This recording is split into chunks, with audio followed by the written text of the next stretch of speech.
The title of this video is, I think, what do animals have to do with elections? And what I actually perhaps would rather ask is, what do elections have to do with animals? Because a lot. The European elections are the only opportunity for citizens to shape the next 5-year political priorities of the entire continent, and we all want animal welfare to appear on top of those priorities.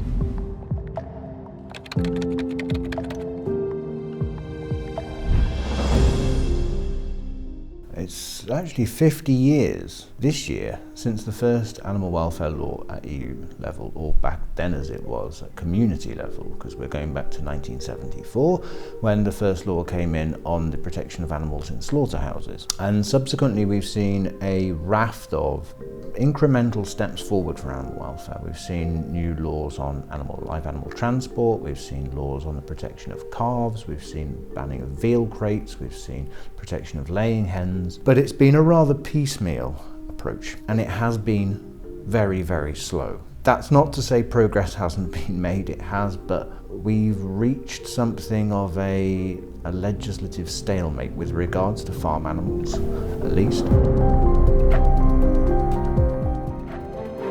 At the moment, people are confused by a plethora of labelling systems that we have in Europe. Different national systems, even within different member states we have different systems, and people often don't know what different labels mean. They think that something that is purely a mark that says it's been produced to industry standard means that somehow this is good for animals, or the animals have been raised in a proper way, and this isn't the case.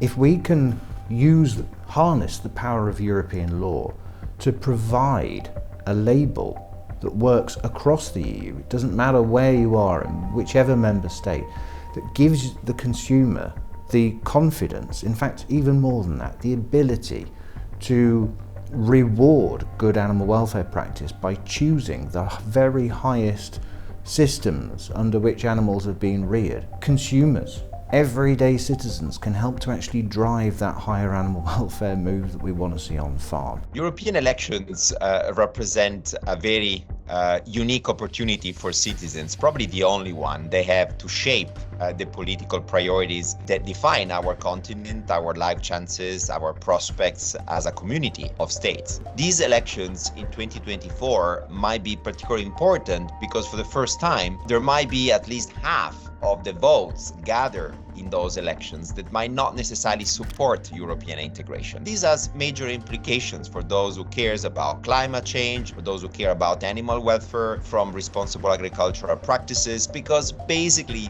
there might no longer be a majority, a political majority, that is actually supporting those causes. And this is clearly not a great prospect given the emergency we face in terms of major transformation affecting our planet, our biodiversity. If people want to help animals, they can go to our website. They can look at the information that's out there in terms of which individual politicians are supporting greater animal welfare during these elections. They can even look at which political parties are supporting animal welfare. People should be bearing in mind that when they go to vote, they are voting for animals, and this is a chance for us to be more humane, and that final vowel is more important than ever.